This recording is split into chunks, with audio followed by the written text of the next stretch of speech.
विनय दुबे एक नतून वीडियो निये आपनादेर सामने हाजिर। नमस्कार दोस्तों, मैं विनय दुबे मुंबई से। कोरोना जैसी महामारी में मैंने मजदूरों की बात की, उनको घर पहुंचाने की बात की, उनके पेट में भोजन डालने की, निवाले की बात की, तो मुझ पे आरोप लगता है कि मैं कोरोना जैसी महामारी में राजनीति कर रहा हूं।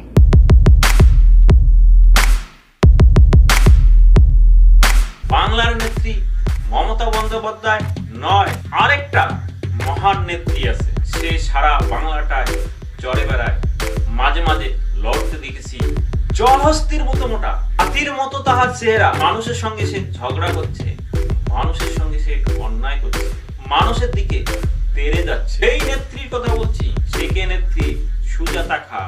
সে সুজাতা খা একজন হচ্ছে বাংলার বড় নেত্রী। সে করোনা ভাইরাসকে নিয়ে রাজনীতি করেছে, সেই ছবি হয়তো আমরা দেখেছি, কিন্তু ভারতের প্রতিবাদী যুবক বিনয় দুবে সুজাতা খার হত্যা ফাঁস করে দিল। দেখুন সেই ভিডিওটি। मुझे शर्म आनी चाहिए, बड़ी बड़ी बातें वड़ा पाव खाते। अरे भारतीय जनता पार्टी वालों, मेरे को एक बात बताओ, कोरोना जैसी महामारी में तुम क्या कर रहे हो? दिखाऊं क्या तुम्हारी असलियत दिखाऊं देश के सामने? ये लोग कोरोना की आड़ में कर क्या रहे हैं, जरा देखिएगा। ये वीडियो देखिए, आपको फिर पता चलेगा कि ये दूसरों पे राजनीति का आरोप लगाने वाले, मजदूरों की लाशों पे खेलने वाले, इतनी सारी बसें होने के बाद भी खाली बसें वापस कर देंगे, लेकिन उसमें मजदूरों को बिठा के नहीं भेज पाएंगे। और वो राजनीति करने वाले लोग कहते हैं कोरोना जैसी बीमारी में राजनीति मत करो। ये क्या है? कर रहा है, इससे आप लोगों को बचाने के लिए ये बीजेपी से आप लोगों को मास्क दे रहा है, ये पहन के निकलना, ठीक है? क्योंकि आप वायरस से आप बच जाओगे, ओके? मर जा जरा। सुनिए, मरने का बात नहीं है, एक दिन सभी गुजर जाएगा, लेकिन सुस्त तरीके से जीना है, ठीक है?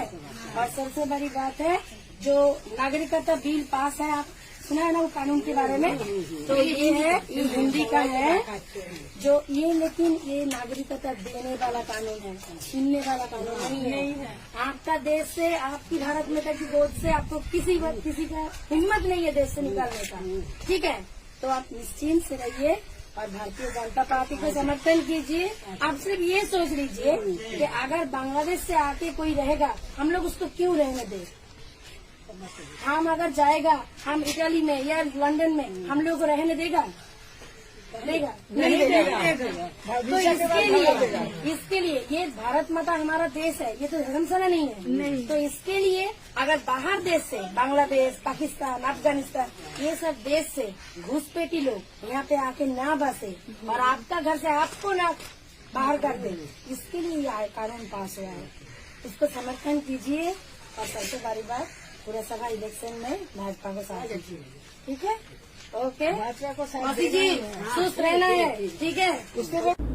वाह भाई, सही है। हाँ, खुद करो तो चमत्कार, दूसरे करे तो एनआरसी, सीए, कोरोना जैसी महामारी में उसका प्रचार जरूरी है। खुद के राज्य के, खुद के देश के मजदूर संभाले नहीं जा रहे हैं और ये चले हैं दूसरे देशों के लोगों को भारत में बसाने की।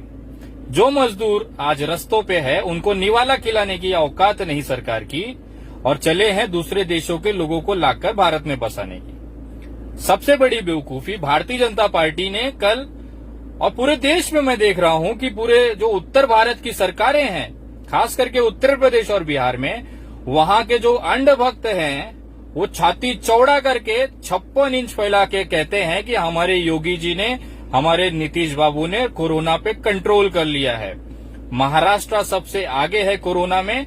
तो मैं उन चमन को बताना चाहता हूं कि बेटा ऐसा है कि जब टेस्ट होते हैं, जब टेस्ट की संख्या बढ़ती है, तब कोरोना का उसमें पॉजिटिव नेगेटिव बढ़ना स्वाभाविक है। जब टेस्ट ही नहीं होगा तो आंकड़ा कहां से आएगा? महाराष्ट्र के टेस्ट कितने हुए हैं, उसकी जरा आप आंकड़ा निकालोगे तो आपको पता चलेगा कि आपके राज्य की सरकारें आपको बेवकूफ बना रही हैं। जिस राज्य सरकारों की औकात टेम्परेचर नापने की नहीं है, वो कोरोना से जीतेगा। कौन से कहां से लेके आते हो इतना बड़ा बड़ा बेवकूफी, इतना बड़ा बड़ा सपना? तुम्हारे राज्यों की, उत्तर भारत के राज्यों की औकात इतनी है कि आए हुए मजदूर का टेम्परेचर चेक नहीं कर पा रहा है और आप चले हैं कोरोना से लड़ने के लिए। ये मैं नहीं बोल रहा हूं, ये मजदूर भाई खुद बोल रहा है। जरा सुनिएगा ये वीडियो में, आपको असलियत पता चलेगी कि उत्तर भारत में कोरोना का संख्या कम क्यों है। देखिए जरा इसको। सकते हैं आप 97.5 डिग्री ये तापमान इसमें लिखा गया।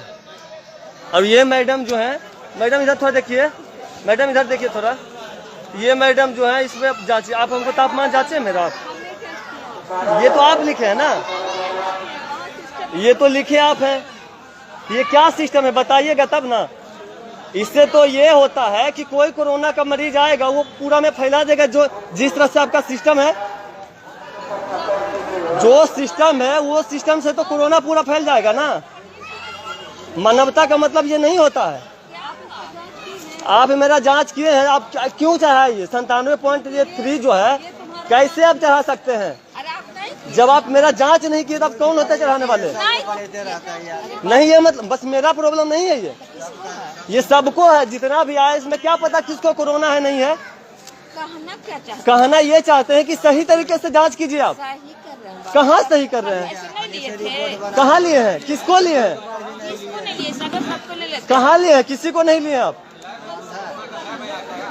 हाँ, क्या बोल रहे हैं आप बताइए, क्या बोल रहे, बोलिए। कोरोना का लैब नहीं है तो क्वारंटीन सेंटर है ना। थर्मल स्क्रीनिंग कर रहा है। कहाँ कर रहा है? पूछे मेरा कोई किया है? यहाँ पे जो भी है, कोई पुर्जा मेरे पास जो भी है, हम पर्सनली अपने पे नहीं बोल रहे हैं। यहाँ पे जितने भी आदमी हैं, आप बता किसका स्क्रीनिंग हुआ है? जितना बेल करे, तुम लोग का फॉर्म भरा गया है। ये क्या बात है? क्या? हाँ करेंगे। क्या कर लीजिएगा? क्या कर लीजिएगा? हाँ करेंगे, हल्ला करेंगे। बोलिए। हाँ लिखिए, हाँ लिखिए, सानू सिंह माफी लिखिए ना। जाइएगा दूसरे को, चूतिया मत बनाइए। हाँ करेंगे। जिसको बुलाना बुलाइए, हम भी बुलाते, बुलाइए जिसको बुलाना है बुलाइए। लड़का तुम चुप रहो। अरे बोलेंगे, लिखो सानू सिंह माफी, मेरा नाम है, मेरा घर माफी है, जिसको बुलाना बुलाइए। हाँ, आप लोग ऐसे नहीं कर सकते हैं, जिम्मेदारी के साथ आप काम कीजिए। जितने आप लोग का स्क्रीनिंग हुआ है हम अपने तो हम खुद गवाह है ना, गवाह हम खुद हैं। इसमें 97.3 कैसे तापमान आप लिख सकते हैं? नहीं सन्नी भैया, जो जाए जो वो बोलेंगे, इंसानियत के नाते बोलेंगे भैया, क्यों नहीं बोलेंगे? काहे नहीं बात करेंगे? इसमें बताइए किसको कोरोना है? सब दूर दूर से आ रहा है इंसान, किसको? ये तो पूरा फैला देगा, एक जगह से एक गांव जाएगा, सबको फैला देगा। आप सही तरीके जांच तो कीजिएगा ना। अच्छा, ये मतलब लिख दिया, उसके बाद यहाँ पे डॉक्टर का साइन हो गया है, उसके बाद गलत बात मत कीजिए। स्क्रीनिंग हमको भी आता है करने, और हम भी करते हैं स्क्रीनिंग, समझ गए ना? वो हमको मत बताइए sir. Excuse me sir, screening करने के बाद यहाँ पे लिखाएगा सर। पहले आप पहले कैसे लिख सकते हैं सर? गलत बात मत कीजिए, गलत बात मत कीजिए, समझ गए ना? क्या पूछेंगे? हाँ क्या पूछे? इसमें सारा रिकॉर्ड है सर, समझ गए ना? हाँ भाई, पता चला तुम्हारी औकात क्या है? टेम्परेचर मापने की हैसियत नहीं, और उंगली महाराष्ट्र पे उठाओगे।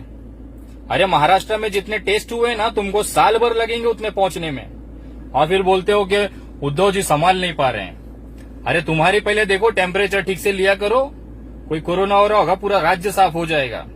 और मैं जानता हूं मोदी सरकार चाहती है कि गरीब रहे ही नहीं तो मामले ही ना उठे। वो देश के मजदूरों की अगर इतनी ही हितैषी होती तो आज ये परिस्थिति नहीं होती कि जो मजदूर अपने घर पहुंच रहा है उसको दवाइयां तक नहीं मिल रही हैं सरकारी अस्पतालों में, और हम कोरोना से जीतने की बड़ी बड़ी बातें कर रहे हैं। पहले टेस्ट कराओ, आपको आपके आंकड़े पता चलेंगे कि किस राज्य में कितना है, और उसके बाद महाराष्ट्र पे उंगली उठाना। दूसरा सबसे बड़ी बात, आपके राज्यों में अगर कोई प्राइवेट अस्पताल भी जाता है वहां तक ऑक्सीजन की सुविधा नहीं है, और आप कहते हैं कि दूसरे राज्यों से हम बेहतर हैं। तुम्हारे जो अंडभक्त सोशल मीडिया पे चौड़े होके घूमते हैं ना, उनको मैं ये वीडियो दिखाना चाहता हूं। सबसे बड़ा दुर्भाग्य होता है एक बाप अपने एक बेटे के लिए जो अपने बाप को न बचा सके, सारी सुविधाएं जेब में पैसे होने के बावजूद। एक अमीर कार वाले व्यक्ति की अगर ये परिस्थिति है उत्तर प्रदेश में कि उसके सामने उसके पिताजी की मृत्यु हो जाती है, और क्यों होती है जरा देखिए। ये सबसे बड़ा दुर्भाग्य है, और आप लोग हम पे उंगली उठाते हैं। जरा देखो ये वीडियो। लॉकडाउन इमरजेंसी सेवा तो आप भेजेंगे, इमरजेंसी सेवा नहीं भेजेंगे। कोई आदमी झला खड़ा है, हमारे बगल वाला आदमी खत्म हो गया, नहीं पहुंच पाया समय से। गोविंद नाम था उसका।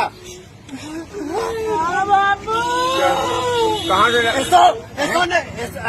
कार्डियोलॉजी से लेके आए, और एसओ ने कहा, एसओ को वहाँ पुलिस आगे खड़ी थी, हमने कहा एसओ से फोन मिला, पूछो। एसओ कह रहे हैं कि अब यहाँ पे एम्बुलेंस कोई नहीं है। 2 गाड़ियाँ यहाँ खड़ी कराई गई थी, हम लोगों ने फोन करके वहाँ पे खड़ी कराया था। हमने बताया कि मैं दैनिकरण मैं भी एक सेवक हूँ आपकी तरीके। कहाँ तक ले गए? कहाँ तक ले गए थे? वहाँ तो कार्डियोलॉजी लेके गए, कार्डियोलॉजी पहले रास्ते में खत्म हो, वहाँ चेक किया तो कहने लगे कि आप वापस, अब इनके खत्म बचा नहीं कुछ। कार्डियोलॉजी वाले डॉक्टर ने भी कल ही तो रिफर किया था, कल 3 बजे। एम्बुलेंस भी नहीं मिली? एम्बुलेंस यहाँ नहीं दिया। एम्बुलेंस ऑक्सीजन अगर लग जाती इनके तो हॉस्पिटल तक तो पहुँच जाते। हॉस्पिटल तक पहुँचने तक की ऑक्सीजन वो नहीं निकाल पाया। अपने नर्सिंग होम से न वो कह रहा, गाड़ी वाला कह रहा है कि एम्बुलेंस वाला मेरी गाड़ी अभी खून पड़ा है, मैं आधे घंटे लगेगा, आधे घंटे में तो काम खत्म हो गया। 1-2 मिनट में तो काम खत्म हो जाता। पुल भी नहीं खोला ना, एम्बुलेंस कुछ नहीं पहुंच पाई। पुल पहुंच गए थे, अस्पताल पहुंचे थे, अस्पताल से वापस लेके आए। अस्पताल से खुद को नहीं है खाने और मैया गई है भुजाने। ये हालत है आप लोगों की, पहले उसको सुधारो। पूरे देश में मजदूर गांव जा रहे हैं, ट्रेनें चल रही हैं। कहाँ की ट्रेन कहाँ पहुंच रही है? जाना था दिल्ली, पहुंच गए उड़ीसा। ये प्रॉब्लम उसमें नहीं है, हमारी सरकार भी ऐसी है। हमारी सरकार को जाना कहीं और था, पहुंच कहीं और गए हैं। हम इतने विश्व गुरु बन गए हैं कि अमेरिका जैसा देश हमारा कॉलर पकड़ के हमसे दवाई ले लेता है। हम इतने बड़े विश्व गुरु बन गए हैं, एक इत्तू सा देश नेपाल हमारी औकात निकालता है, जिसको हम चाइना को बड़ी बड़ी आंखों से उनको हम डराने वाले लोग थे। एक के बदले 10 सर पाकिस्तान से लाने वाले लोग थे। आज नेपाल जैसा देश हमारे प्रधानमंत्री को क्या क्या गालियां दे रहा है। उनकी इतनी हैसियत हो गई है कि हमारे भारत के प्रधानमंत्री को वो तबीयत से ले रहा है। ये हमारी आर्थिक, ये हमारी परिस्थिति है विश्व के अंदर कि कोई भी ऐरा गहरा आके हमारी बजा के चला जाता है। उसका कारण ये है कि हमारी जो सरकार है ना, उसकी क्षमता नहीं है ये देश चलाने की। हमारे पास इतना बड़ा रेल तंत्र है, लेकिन 50 और 100 ट्रेनें चलाने में हमारी हालत खराब हो जा रही है। मजदूरों को लेके कहीं और जाते, पहुंच कहीं और जाते हैं, और मजदूर भाई आज औकात निकालने पे आ गए, वो भी रेलवे की। ये वीडियो जरा देखिए, रेलवे में हमारे मजदूर भाई क्या कह रहे हैं। आपको देश की असलियत पता चलेगी जो उन ट्रेनों में यात्रा कर रहा है। ये असलियत जरूरी है देश को जानना, देखिएगा। मुंबई से ये ट्रेन आई आज 500 किलोमीटर तक नहीं चला, फिर गाड़ी खड़ा कर दिया इधर बागमार स्टेशन में, और स्टेशन मास्टर बोल रहा है कि आगे की परमिशन नहीं है। तो 22 ट्रेन पे आगे है, 22 ट्रेन पीछे। जब 50 ट्रेन संभाल नहीं पा रहे पीयूष गोयल, तो 300 ट्रेन कैसे संभालोगे? ये बात देखने की बात है। जब 50 ट्रेन से संभाल नहीं पा रहे और आप ट्वीट करते हो कि हम रोजाना 1200 ट्रेन चलाना चाहते हैं, नहीं, ऐसा ही आप बिल्कुल, आप लोगों का सरकार नाकाम सरकार साबित हो रहा है। कृपा आप लोग जरा दिमाग को होश में लाइए। बस यहाँ भूखे प्यासे मर रहे हैं। सुबह 7 बजे से ट्रेन खड़ी है, अभी 5 बजने जा रहा है। कितना बर्दाश्त करेगा? कितना तड़पाओगे? कितना मजदूरों के मरवाओगे? ये बहुत सारे हम गलत हो रहा है। और पीयूष गोयल बार बार कर रहे हैं कि रोजाना हम 300 ट्रेन चलाना चाहते हैं, रोजाना 500 ट्रेन चलाना चाहते हैं, लेकिन 50 ट्रेन चलाने में नाकाम रहे। बम्बई की सरकार, बम्बई नहीं, ये सरकार की लापरवाही है और कुछ नहीं है। ये सब सरकार की लापरवाही है और कुछ भी नहीं है। सरकार चाहे तो सुविधा दे सकती है। 20 लाख करोड़ का पैकेज ना देके एक बोतल पानी अगर हर जनता के हाथ में होता ना, तो भी जनता जैसे भागती नहीं और दौड़ती नहीं। देखो गाँव के अंदर जा रहे पब्लिक, गांव के अंदर जाके बोतल से पानी भर भर के लोग ला रहे हैं, क्योंकि उनको प्यास की शिद्दत है, उनको खुद को बचाना है। सरकार को तो हमारी फिक्र नहीं है, हमने सरकार बना दी है बहुत अच्छे से। सरकार कुछ नहीं कर रही है, बस बातों का बाजार है और कुछ नहीं है। ये देखो जनता, देखो खुद की जान की परवाह ना करते हुए लोग गांव के अंदर से पानी लेके आ रहे हैं। ये हमारी सरकार की सुविधा है। और ये 20 लाख करोड़ का पैकेज और ये 15-15 लाख सबके अकाउंट में देख लो। ये गटर है पूरा। हाँ ये देखो यहाँ से लेके वहाँ तक। और गांव वाले इतनी मदद करने के लिए पाइप लगा लगा के बाहर तक लोगों को पानी दिया जा रहा है ताकि ये लोग प्यासे ना मरे। इतनी फिक्र है गांव वालों को। मैं जूम करके आपको दिखाता हूँ एक बार। थोड़ा लंबा है इसलिए जूम नहीं हो पा रहा। ये देखिए पूरी लाइन लगी है, पूरी बाहर पब्लिक एकदम। पीने के लिए पानी नहीं, हम लोग कब से पानी के लिए तरस रहे कि पानी मिल जाए, पानी मिल जाए। ये मैं आपको दिखा रहा हूँ। गाड़ी को शायद भैकम किया गया है, खड़ी किया गया है, वो भी गाड़ी नहीं रुकती। गाड़ी रुकाया गया क्योंकि एक बंदा गटर में गिर गया था। यहाँ गटर पे गिर गया था, उसकी वजह से शायद गाड़ी को रोका गया है। गाड़ी रुकाई नहीं है। ये दिखाता हूँ मैं आपको, जूम करके दिखाता हूँ। ये देखो, ये देखिए, बस ये है हमारी डिजिटल इंडिया और ये हमारी सरकार की मेहरबानी है। खाना तो दूर की बात, खाना तो छोड़ दो, पानी मिल जाए ये गर्मी में, वही बहुत बड़ी बात है। ये हकीकत है। मजदूरों का हम पेट नहीं पाल पा रहे हैं। मजदूरों के अंदर एक गुस्सा है और ये संख्या करोड़ों में है। लोग रास्ते चलते मुख्यमंत्रियों को मां बहन की गाली दे रही है। आज तक के इतिहास में पहली बार हुआ है भारत के अंदर किसी मुख्यमंत्री को, किसी प्रधानमंत्री को भारत के मां बहनों की गालियां खुलेआम सड़कों पे दी जा रही हैं। हजारों वीडियो सोशल मीडिया पे हैं। ये दिखाता है कि हमारी जो उस राज्य उत्तर भारत की जो राज्य सरकारें हैं, जो हमारे देश के प्रधानमंत्री हैं, उनकी क्षमता, उनकी हैसियत देश के अंदर क्या है। मैं आपको जो वीडियो दिखाने जा रहा हूं वो थोड़ा सा आपको चौंका सकता है, थोड़ा सा आपको दुखी कर सकता है, लेकिन ये हकीकत है जमीनी स्तर की। इससे आप आंख नहीं फेर सकते हैं। जरा देखिएगा ये वास्तविकता मजदूरों के अंदर जो पूरे देश में फैल रहा है वो ये है। तमिलनाडु सरकार मुर्दाबाद, मुर्दाबाद, मुर्दाबाद। तमिलनाडु सरकार मुर्दाबाद, मुर्दाबाद, मुर्दाबाद। योगी सरकार मुर्दाबाद, मुर्दाबाद, मुर्दाबाद। योगी सरकार मुर्दाबाद, मुर्दाबाद, मुर्दाबाद। योगी सरकार मुर्दाबाद, मुर्दाबाद, मुर्दाबाद। मोदी सरकार मुर्दाबाद, मुर्दाबाद, मुर्दाबाद। मोदी सरकार मुर्दाबाद, मुर्दाबाद, मुर्दाबाद। मोदी सरकार मुर्दाबाद, मुर्दाबाद, मुर्दाबाद। योगी सरकार मुर्दाबाद, मुर्दाबाद, मुर्दाबाद। योगी भाई सरकार तो परेशान होके देख लो भाई, बीजेपी का झंडा है। ले भाई,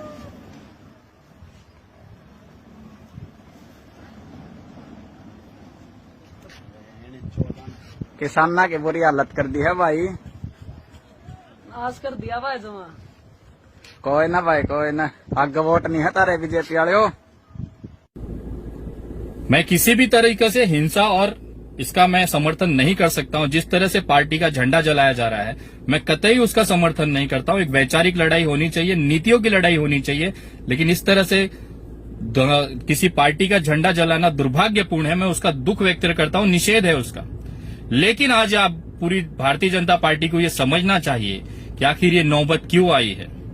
आज वही जनता जो आपको ईंट पत्थर खा लेंगे लेकिन भाजपा को वोट देंगे, आज वही लोग आपके पार्टी का झंडा इतनी तबीयत से जला रहे हैं। आखिर वो नौबत क्यों आई है।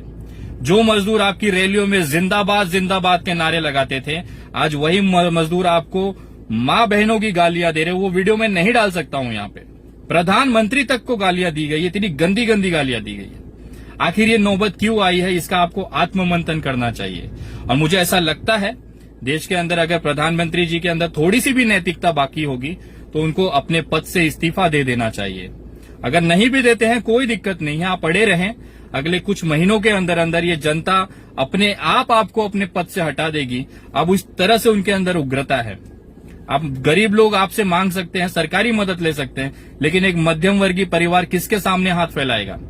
जो सैलरी पे अपने स्वाभिमान के साथ जिंदा रहता है वो किसके सामने हाथ फैलाएगा।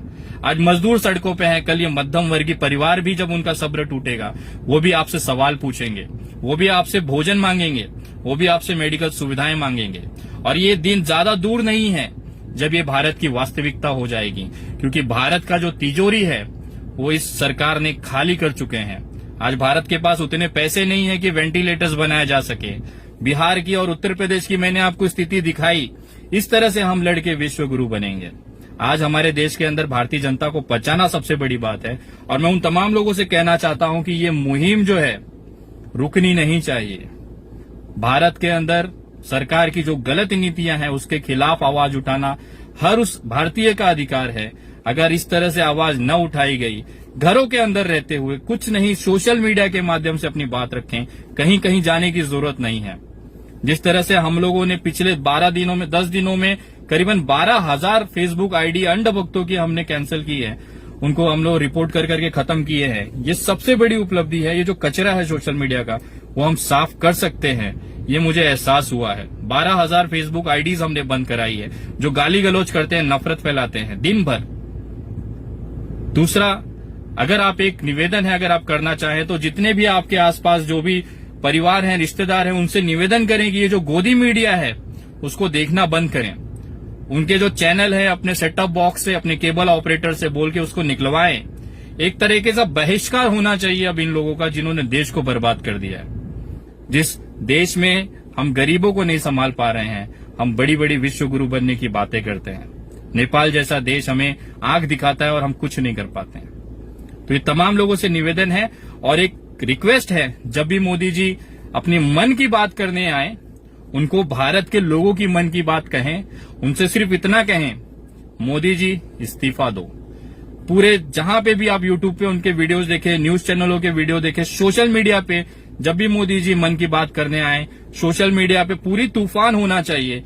उनसे आप इस्तीफा मांगा जाना चाहिए कि आप देश चलाने में सक्षम नहीं हैं। उसको मानते हुए अपनी नैतिकता के आधार पर आप इस्तीफा दें और देश की जनता को माफ करें, अपना झोला लें और चलते बने। एक निवेदन है भारतीय होने के नाते, कृपया देश पे रहम करें सर। अब ज्यादा हम बर्बाद नहीं हो सकते, इससे ज्यादा कुछ नहीं हो सकता है। कोरोना से लड़ने के लिए वैसे भी सरकार की हैसियत नहीं है कि जनता को बचा सके। तो कृपया घरों में रहें, अपनी सुरक्षा अपने हाथ में है। अगर घरों में हम बंद कर ले अपने आप को 2 महीने के लिए तो शायद इस बीमारी से हम जीत जाएंगे। अगर आप सरकार भरोसे है तो भूल जाइए, सरकार तो खुद आपसे भरोसे है। आप ही से चंदा ले रही है, सारी चीजें आपसे कर रही है, सब आपको करना है। सरकार किसी भी तरह से मदद नहीं कर रही है। पिछली वीडियोस में आप समझिए चीजों को। मैं धन्यवाद करता हूं, आप लोगों ने समर्थन दिया। और जो लोग अभी तक मेरे पेज से नहीं जुड़े हैं वो कृपया फेसबुक पे द विनय दुबे के नाम से सर्च करें और उस पे करीबन जाएं। उस पे करीबन 70 से 75 हजार के आसपास, 76 हजार के आसपास फॉलोअर्स हैं। उस पे जुड़े और इस मुहिम में, इस सोशल मीडिया से कचरा साफ करने के लिए हमारी मुहिम में हमारा साथ दें। और देश में एक बड़ा बदलाव आ रहा है, ये रुकना नहीं चाहिए। जब तक मोदी जी और ये मोदी सरकार इस्तीफा नहीं देती है, ये आंदोलन चलते रहना चाहिए। घरों में बैठ के करना है, लोगों को जागरूक करना है।